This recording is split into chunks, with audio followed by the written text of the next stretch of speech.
What's going on, everybody? Welcome to the Locked On Vikings postcast. I am your host, your pal, and the kid you got it off Math. My name is Luke Braun here with Sam Ekstrom, doing what we do every week after what is becoming quite the tradition of the Vikings winning on Sundays. 6-1 now. They haven't started this well since 09-98. It's starting to get serious. Sam, you know the question. Same thing every time. What's the headline? A lot of different people got to wear the hero cape today. Kirk Cousins with a mind-boggling 17-yard run. You get touchdowns from That's awesome. Madison, Munt, and Osborne, who had relatively quiet games, but they found the end zone. Dalvin goes for 111. Jefferson goes for 98, makes a highlight reel catch. On defense, Jordan Hicks with a big tackle on 4th and 4. Yep. Patrick Peterson had a monster game. Za'Darius Smith probably going to get the lion's share of the credit from this one. He was enormous with the pass rush, 3 sacks. Playing through a bad knee, too. Got it bumped in that game, had to come out. Yeah, re-aggravated the knee that he had earlier in the season. He confirmed that after the game. But I think you can kind of spread the love in this one. Special teams comes up with a big fumble recovery on a punt. Mm-hmm. So this was a fairly well-rounded Vikings win. Still not pretty, Luke Braun, but none of them are at this point. And when you're 6-1, it's hard to argue with the results. Yeah, this one felt real. And there are mistakes, and they're not going to be 98 Vikings coming out, beat everybody by 30, and you can't find a flaw in anything. There are mistakes, and there's stuff you can look at. We got to talk about Ed Ingram, problems with the kicker. There was stuff like that. But if you look at like the win probability graph, it was on the Vikings side almost the entire game, except for that very quick moment when the Cardinals were leading. This win feels real. It feels like, yeah, they outplayed a team and they beat them. And by outplayed, that means the Cardinals made more mistakes than the Vikings made. The Vikings made more plays than the Cardinals made. I sound like Mike Zimmer right now, but like that's how games go. It's not always just pounding someone over and over and getting that, like, moving the ball down the field and getting these nice clean drives all the time. This is the NFL. They're going to make plays too. They get paid to. But there's still some stuff to talk about. It feels like, yeah, okay, Vikings were the better team by about 8 points and they won by about 8 points. It all feels appropriate, and they felt like a team that, okay, this team should be in the playoffs. Yeah, the offense, very opportunistic, 5 of 5 in the red zone. They didn't require an improbable late-game comeback. They didn't have a long period of time where they just disappeared. Don't love the 3-and-outs at the end, but that's a nitpick. The defense came up with big play after big play. And yes, they allowed, the one where Rondale Moore gets loose. You don't want to see that. That aside, it felt like a really nice defensive game where the secondary actually made some plays. They weren't just surrendering every yard. The pass rush was there. And special teams came up big except for Greg Joseph again. So you like all 3 phases, something about that game. And I came into this saying that the Cardinals were sneaky dangerous. They are a super flawed team. I still felt like they were more threatening than the Dolphins with the backup, the Saints with the backup, the Lions or the Bears. Like, this was going to be a bigger test, and the Vikings come through. And I won't say it was a comfortable win, but a win that you can feel a little prouder of, I think, than the previous 4, which were of the clunker variety. Clunky wins. There's so much to get into with this, and of course I'll get into it a lot deeper on the Locked On Vikings podcast. We'll talk about it on the Minnesota football party and all of that stuff. But I agree, yeah, the Cardinals, like, they don't feel like a total forgettable team. Like, they still feel like a team that they're underachieving, I guess would be the way that I would put them. And an underachieving team can figure it out, string a few wins together, and find a way into the wild card. And beating that team, I think, yeah, it feels better than beating like the Bears. And wait, we lost an 18-point lead to the Bears. Like, there's nothing like that here. And I think that's huge. Coming out of the bye, we can pretty comfortably say the Vikings came out of the bye a lot better than they went in. I feel like I can say that pretty comfortably. Do you think you can say that? Yeah, I felt like, the things that they talked about during the week, like early down efficiency, they were a lot better. Early on in that game, they were converting third downs because they were more manageable. And I felt like the defense was just more active in general, even though the final number given up, 26, is higher than they've generally given up this year, and it might be the highest they've given up this year. But it still felt like there was more meat on the bone there, right? The bottom line doesn't always reflect how you got there. So I think you're right about that. Now, you do worry about the health regression, right? We talked about that. Right. That's the next thing. Injury luck, and today it's Za'Darius Smith with a tweak of something pre-existing. Adam Thielen with a tweak of something pre-existing. Those Careful might with be that there word. all year.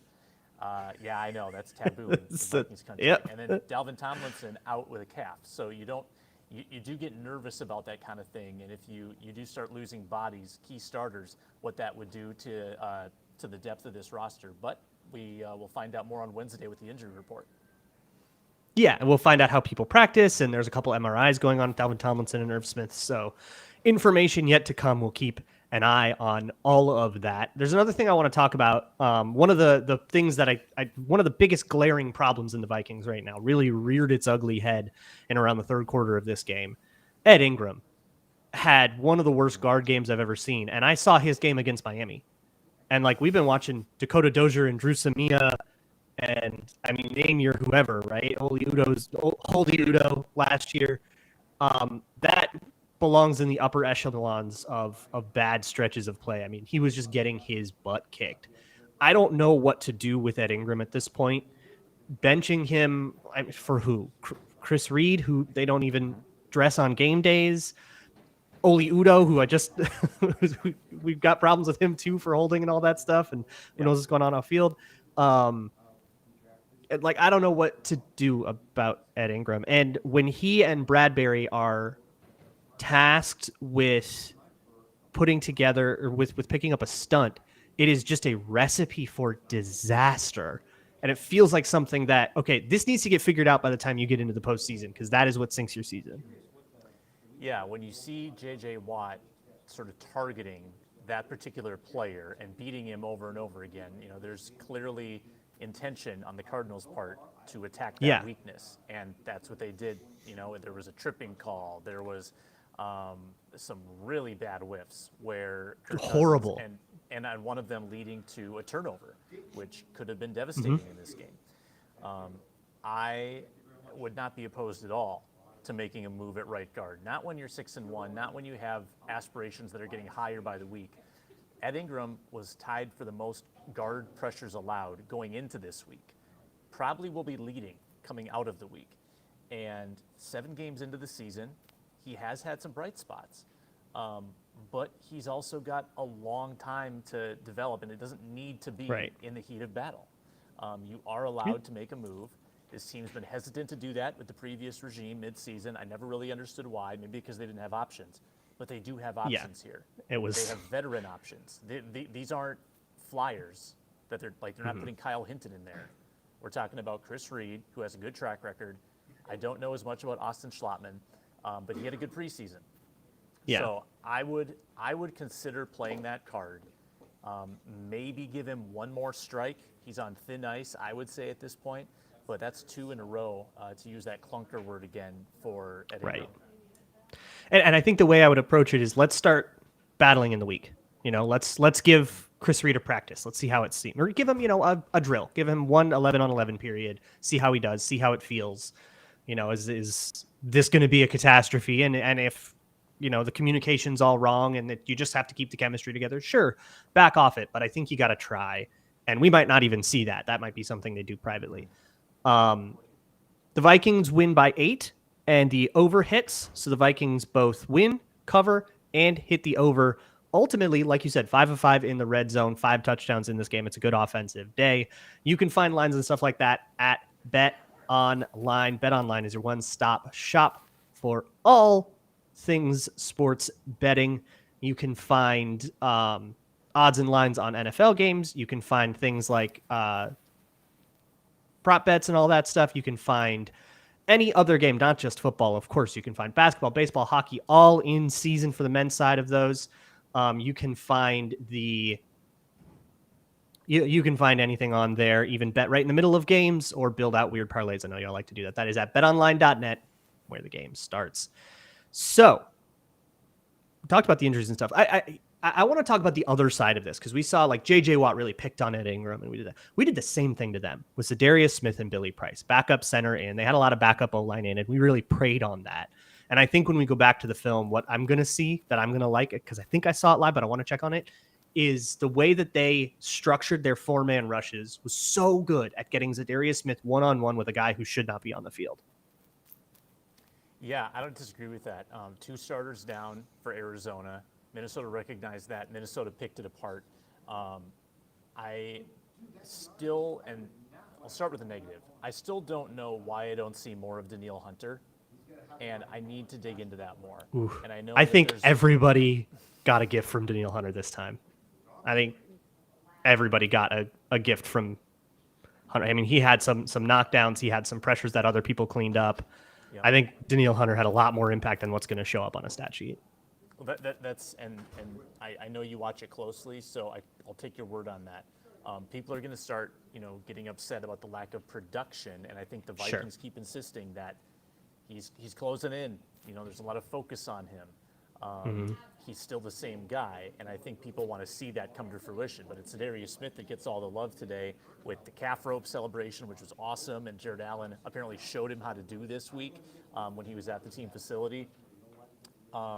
And, you saw some decent stuff, too, from DJ Wonnum and Patrick Jones. Like, I know they're not at the level of a za'darius Smith or Danielle Hunter, but they do pop up 1 or 2 times a game on film where they make a great play in the run game, or they do finish off a pressure. I feel like there have been some at least moderate strides in the depth pieces as well. And, hey, guess who forced the interception, the first interception by Kyler? Kiris, I hope I'm saying that right, Tonga time. That was awesome. It's Tonga time. I also want to talk about, we're kind of flipping back and forth here. I want to talk about the run game because that was, I think, where the Vikings won this game on the whole. They jammed it down the Cardinals' throat. I mean, it was absolutely out-physicaled, out-muscled, got push up front. And on defense did a pretty good job until Dalvin Tomlinson went out, did a pretty good job of keeping them from getting a push on their own. I thought the Cardinals would be able to run the ball on the Vikings. I was super wrong. But on the other side, it was even more impressive. Dalvin Cook, 20 carries for 111. Alexander Mattison, 5 carries for 40, averaging 8 a pop on Alexander Mattison carries and 22 yards for Kirk, because why not? They were running on him. And I know some of that Kirk Cousins stuff was, or that was on scrambles, but like still, the gaps were there and the angles were there. And I think Dalvin Cook himself had a lot of say on like reading that properly, but also making guys miss in the second level and all that stuff, like really maximizing. And then, of course, Alexander Mattison on that touchdown, bowling through a guy. The run game was humming, especially on zone. This is what we saw last year against the Cardinals. Different scheme, same result, where Dalvin just plowed his way through that team last year in defeat last year, this year in victory. I felt like the bye week did him well.